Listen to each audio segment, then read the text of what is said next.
দেখো, আজকে আমরা ট্রিক্সের মাধ্যমে বা ছন্দে ছন্দে বৌদ্ধ সঙ্গীত শিখব। কোথায় কোথায় বৌদ্ধ সঙ্গীত হয়, ঠিক আছে? 4 জায়গায় হয়। তো কোথায় কোথায় হয় সেটা আমরা ছন্দের মাধ্যমে জানবো। দেখো, রাজার বিয়ে পালকি করে, এই কথাটা মনে রাখলেই আমরা এই কোথায় কোথায় বৌদ্ধ সঙ্গীত হয় সেটা পুরোপুরি মনে রাখতে পারবো। রাজার মানে হচ্ছে রাজগৃহ, বিয়ে মানে বৈশালী, পালকি মানে হচ্ছে পাটালিপুত্র, করে মানে হচ্ছে কাশ্মীর। তাহলে কি বললাম? রাজার বিয়ে পালকি করে, রাজার বিয়ে পালকি করে, তাহলে হচ্ছে প্রথম বৌদ্ধ সঙ্গীত কোথায় হয় যদি বলা হয়, প্রথম বৌদ্ধ সঙ্গীত হয় হচ্ছে রাজগৃহ। তারপরে যদি বলা হয় দ্বিতীয় বৌদ্ধ সঙ্গীত কোথায় হয়, বৈশালী। তৃতীয় বৌদ্ধ সঙ্গীত কোথায় হয়, পাটলিপুত্র। চতুর্থ বৌদ্ধ সঙ্গীত হচ্ছে কাশ্মীর। তাহলে আমরা এই কথাটা বারবার মনে রাখার চেষ্টা করব। রাজার বিয়ে পালকি করে, রাজার মানে রাজগৃহ, বিয়ে মানে বৈশালী, পালকি মানে পাটালিপুত্র, করে মানে কাশ্মীর। তাহলে রাজার বিয়ে পালকি করে, রাজার মানে রাজগৃহ, পালকি হচ্ছে পাটালিপুত্র, বিয়ে হচ্ছে বৈশালী, আর করে হচ্ছে কাশ্মীর। বুঝতে পারছো সবাই?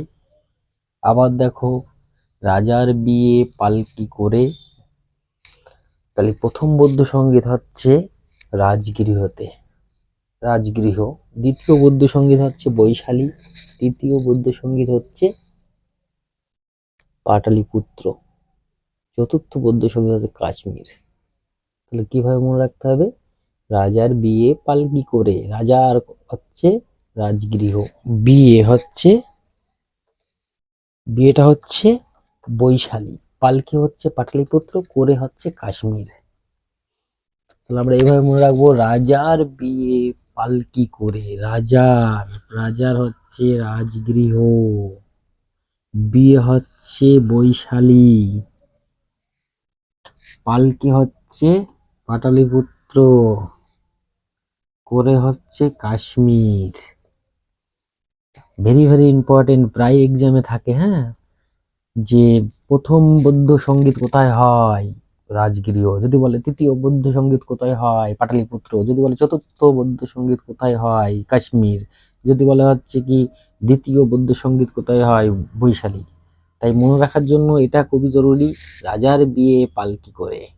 কারণ এমনি অন্যভাবে মনে থাকে না, অনেক সময় প্র্যাকটিস করে করেও মনে থাকে না, ঠিক আছে? ওই কারণে আমি এই টেস্টটা তৈরি করেছি, যে রাজার বিয়ে পালকি করে, রাজার হচ্ছে রাজগৃহ, বিয়ে হচ্ছে বৈশালী, পালকি হচ্ছে পাটলিপুত্র, করে হচ্ছে কাশ্মীর।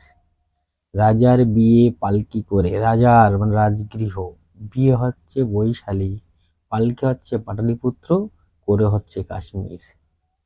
তাহলে সবাই বুঝতে পারছো? তাহলে বৌদ্ধ সঙ্গীত কোথায় কোথায় ঘটছে? প্রথম বৌদ্ধ সঙ্গীত হচ্ছে রাজগৃহে, দ্বিতীয় বৌদ্ধ সঙ্গীত হচ্ছে বৈশালীতে, পালকি হচ্ছে, তৃতীয় বৌদ্ধ সঙ্গীত হচ্ছে পালকিতে মানে পাটলিপুত্রে, চতুর্থ বৌদ্ধ সঙ্গীত হচ্ছে কাশ্মীর। রাজার বিয়ে পালকি করে। এইভাবে মনে রাখো, মনে থাকবে। এই ট্রিক্সের মাধ্যমে জিকে আমি আবারও আনবো, ঠিক আছে? তোমরা লাইক, কমেন্ট, শেয়ার, ফলো এগুলো করো, ঠিক আছে? আর দেখো, বারবার দেখো। হ্যাঁ, যত দেখবা তত বুঝবে, ঠিক আছে, যে কিভাবে কিভাবে হচ্ছে। দেখতে হবে, দেখলেই মানে মুখস্থ করা লাগবে না, দেখলেই মনে পড়ে যাবে যে রাজার বিয়ে পালকি করে, রাজার রাজগৃহ, বিয়ে বৈশালী, পালকি মানে পাটলিপুত্র, করে কাশ্মীর। ঠিক আছে, সবাই ভালো থেকো, সুস্থ থেকো। আজ তাহলে এই পর্যন্ত থাক, ঠিক আছে? নেক্সট দিন আবার দেখা হবে।